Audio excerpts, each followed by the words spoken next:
In this video, I wanted to explain the idea of a Pascal and then present a few examples of calculating Pascals to Gigapascals for practice. Gigapascal is used for the so-called Young's modulus. In the second part of the video, you will find values for typical ranges of materials, their uses, and what physical quality is represented by the measurement. Understanding Pascals and Gigapascals. 1. Pascal, spelled Pascal, is the SI unit of pressure and stress. It equals 1 Newton per square meter. In words, that's the force of 1 Newton spread over an area of 1 square meter. 2. Gigapascal, spelled Gigapascal, is a much larger unit. The prefix giga means 1 billion. So 1 gigapascal equals 10 to the power of 9 pascals, or 1 billion pascals. Conversions between gigapascals and pascals. Example 1. Convert 0.001 gigapascals into pascals. Multiply 0.001 by 1 billion.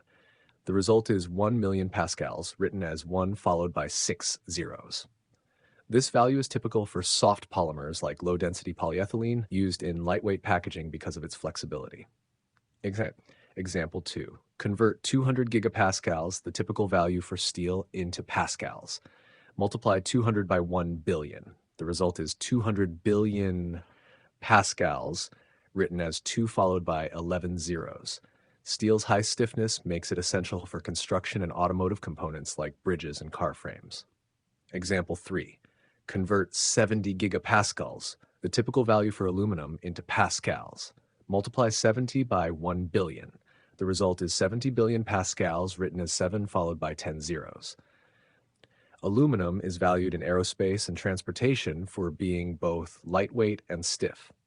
Example 4. Convert 0.01 gigapascals, a typical value for rubber, into pascals.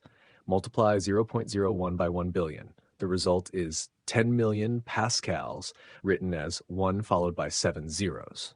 Rubber's elasticity makes it perfect for tires, seals, and gaskets, where flexibility under stress is needed. Example 5. Convert 430 gigapascals, a value for silicon carbide, into pascals. Multiply 430 by 1 billion. The result is 430 billion pascals, written as 430 followed by 9 zeros. Silicon carbide is used in abrasives and automotive brakes because of its extreme stiffness and durability. Introduction. The elastic modulus measures a material's resistance to elastic or springy deformation. Materials with a low modulus are floppy and stretch a lot when pulled, like rubber bands. In contrast, materials with a high modulus are stiff and stretch very little, like steel rods. For example, rubber bands are ideal for flexible applications like bungee jumping. Steel is chosen for structural purposes like bridge cables because it doesn't stretch easily under load. Definition of stress. Stress is defined as the force applied to an object divided by the area over which the force acts. It is like how much pressure a material feels when you push or pull it. Mathematically, stress equals force divided by area, written as sigma equals F divided by A, where F is force and A is area. There are two main types of stress. 1. Tensile stress, when the material is being pulled apart. 2. Shear stress, when forces slide layers of the material past each other. Definition of strain. Strain is how much a material deforms under stress. It is the ratio of the change in length to the original length of the material. Mathematically, strain equals change in length divided by original length, written as epsilon equals delta L divided by L star, where delta L is the change in length and L is the original length. For example, when you stretch a rubber band, its length increases. The increase relative to its original size is the strain. Hooke's law. Hooke's law states that stress is proportional to strain for small deformations, meaning that doubling the force doubles the deformation. Mathematically, stress equals Young's modulus times strain, written as sigma equals E times epsilon, where E is Young's modulus, a measure of material stiffness. Types of elastic modulus. 1. Young's modulus, E, describes stretching or compressing. For example, how much a steel rod stretches under a tensile load. 2. Shear modulus, G, describes how a material deforms when forces slide its layers. For example, twisting a rubber cube. 3. Bulk modulus, K, describes how a material resists being compressed. For example, squeezing a ball of rubber. Measuring Young's modulus. Young's modulus can be measured by applying a force to a sample and recording how much it stretches. The modulus depends on the material. Stiff materials like metals have a high modulus. Soft materials like rubber have a low modulus. Comparison of Young's modulus. 1. Ceramics. Range.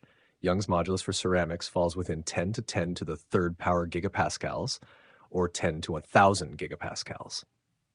Examples: diamond, around 1,000 gigapascals, used in cutting tools and industrial drills due to its stiffness and hardness.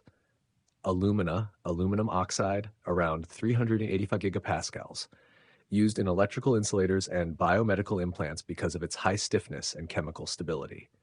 Silicon carbide, around 430 gigapascals, common in abrasive materials and automotive brake systems. Industries. Ceramics are heavily used in aerospace engineering for heat-resistant tiles in spacecraft, electronics in semiconductors and insulators, biomedical engineering for implants due to their biocompatibility. 2. Metals range. Metals have a Young's modulus between 10 to 10 to the second power gigapascals, or 10 to 100 gigapascals. Examples: steel, around 200 gigapascals. Essential in construction and automotive industries due to its strength and stiffness. Aluminum, around 70 gigapascals, used in lightweight applications like aircraft and beverage cans. Copper, around 124 gigapascals, common in electrical wiring because of its combination of stiffness and conductivity. Industries. Construction, for structural supports in bridges and buildings. Automotive, in chassis and engine parts. Electronics, in components requiring stiffness and electrical conductivity. 3. Polymers. Range. Polymers have a significantly lower Young's modulus, typically within 10 to 10 to the minus 3 gigapascals, or 0.001 to 10 gigapascals. Examples: polyethylene, low density, around 0.2 gigapascals, used in packaging such as plastic bags because of its flexibility and lightweight. Polycarbonate, around 2.6 gigapascals, common in safety equipment like helmets and bulletproof glass due to its toughness and transparency. Rubber, around 0.01 gigapascals, ideal for tires and seals due to its extreme elasticity. Industries. Automotive, for flexible parts like gaskets and tires. Consumer goods in packaging and household items like containers. Biomedical, in soft contact lenses and flexible medical devices. 4. Composites. Range. Composites span a wide range from 10 to 10 to the second power gigapascals, or 10 to 100 gigapascals, depending on the matrix and reinforcement. Examples: fiberglass, glass fiber reinforced polymer, around 35 to 45 gigapascals, used in wind turbine blades and boat hulls for its balance of stiffness and weight. Carbon fiber reinforced polymer, CFRP, around 70 to 200 gigapascals, found in aerospace and sports equipment where lightweight strength is critical. Industries. Aerospace, for lightweight strong components like wings and fuselages.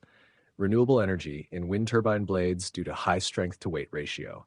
Sports equipment, for bicycles, tennis rackets, and golf clubs. Summary of orders of magnitude and applications. 1. Ceramics, from 10 to 10 to the third power gigapascals, stiffest materials, found in aerospace, electronics, and biomedical applications. 2. Metals, from 10 to 10 to the second power gigapascals, stiff and strong, used in construction, automotive, and electronics. 3. Polymers, from 10 to 10 to the minus 3 gigapascals, flexible materials, ideal for consumer goods, automotive, and biomedical applications. 4. Composites, from 10 to 10 to the second power gigapascals, wide range, used in aerospace, renewable energy, and high-performance sports equipment. Wood is a natural composite material, meaning it is made up of two or more distinct substances that work together to provide enhanced properties. The main components of wood are cellulose fibers, which provide strength and stiffness, and lignin, a natural polymer that binds the fibers together and provides flexibility. This combination allows wood to handle bending and tensile loads effectively while remaining lightweight. The Young's modulus for wood ranges from 9 to 16 gigapascals along the grain, where it is strongest, and from 0.6 to 1 gigapascal perpendicular to the grain, where it is much weaker. These properties make wood suitable for construction, furniture, and tool handles, where its balance of stiffness, strength, and workability are essential.